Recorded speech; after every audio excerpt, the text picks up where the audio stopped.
Menendez, untucked and taped.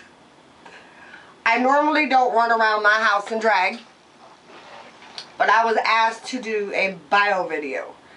I have no idea what I'm supposed to say. So bear with me. Let's see.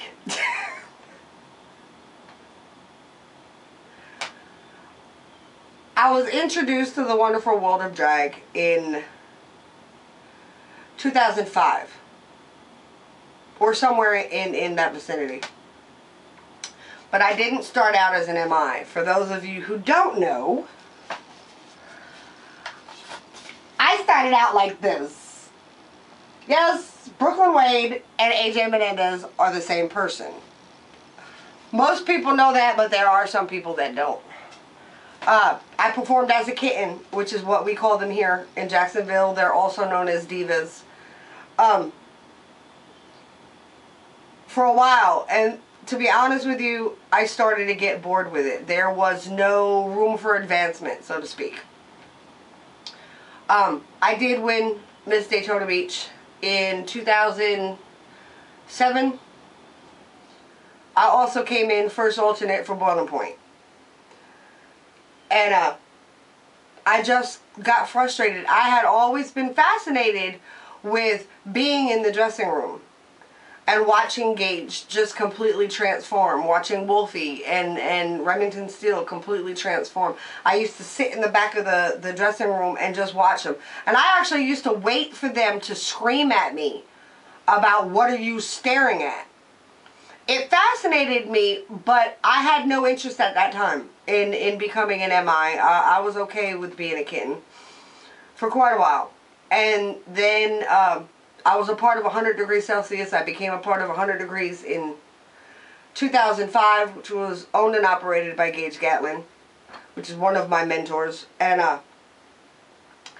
Gage decided that he wanted to do a turnabout, which means that the kittens had to be boys and the fellas had to be girls.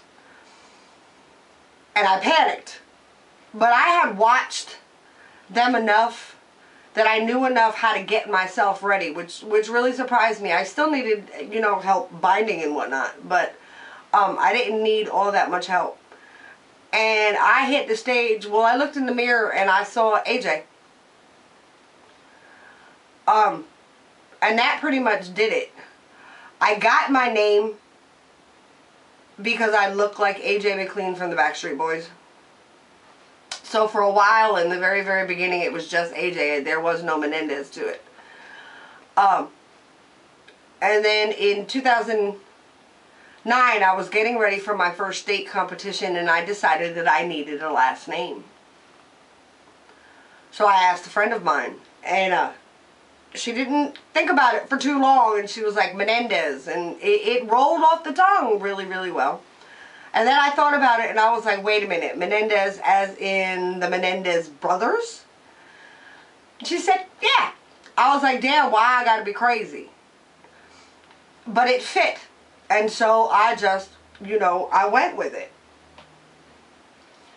I won my first state title in 2009. And it just sort of kind of went from there. I went back and won Boiling Point as a boy. You know, I came in first alternate as a girl, and I decided, no, I want this. And it was something that I really, really wanted. So I went back and won it as a boy. My mentors are Gage Gatlin, my drag daddy Wolfie, Remington Steele. These are the MIs that I guess you could say I grew up around. And they're the ones that taught me. Over the years, there are entertainers who continue to inspire me. Devin Dane, Gunnar Gatlin. Too many to mention, to be honest with you. Currently, I am the current reigning Mr. Boiling Point, Mr. Rainbow House, Mr. Riot, Mr. Lake City Pride,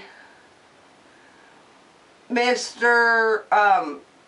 St. Augustine Pride, and I'm currently getting ready for the biggest competition of my career, which is Master Male Illusionist.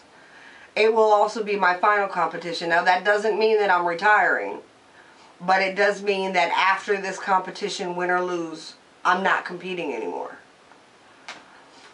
I also teach drag because I look at all the newbies that are coming out, and they weren't taught the craft the way I was taught the craft. So I make it a point to try to teach the craft as I was taught. You know, to this day, I still don't know everything, and it's been my experience that when you're in this business, when you think you know everything, it's time to quit. I try my damnedest to never forget where I came from. I've seen that with entertainers, male and female alike, where they get to a certain point and they stop talking to their fans. Or if their fans ask for an autograph, they tell them, well, we're selling them on the table over there, you know, basically go buy them. You know, I don't do that. I love hanging out with my fans and showing them that I'm a real person. I'm not just, you know, somebody who gets up on the stage and takes their money. I am a down-to-earth Joe Schmo. When I am not on the stage, I am thinking about what I want to do on the stage. For me, it's an art and it's a craft, and I still have a passion for it. You know, like I said, when it starts to feel like a job, I'll quit, and it doesn't quite feel like that as of yet. I don't think, for me anyway, I don't think that I'll ever be completely, I may retire from the stage, but I don't think I'll ever be completely away from it. I'll teach, I'll help out where I'm needed, and do things of that nature, because I love what I do. I truly, truly love what I do. I've had the opportunity to travel all over the place and perform, and it doesn't get tired. When I'm out of drag and I'm not performing, I teach classes in a rehab, and I do normal everyday stuff, but drag is never ever ever far from my brain. You know, I'll be driving down the street and I'll hear a song, and I don't think like normal people, damn, that song is hot. I think like an MI, damn, what can I do to that on the stage to make it like the shit? I really don't know what else to tell you that y'all don't already know. You know, I've had my crazy times over the years, but I'm not as crazy as I used to be, and that's a blessing.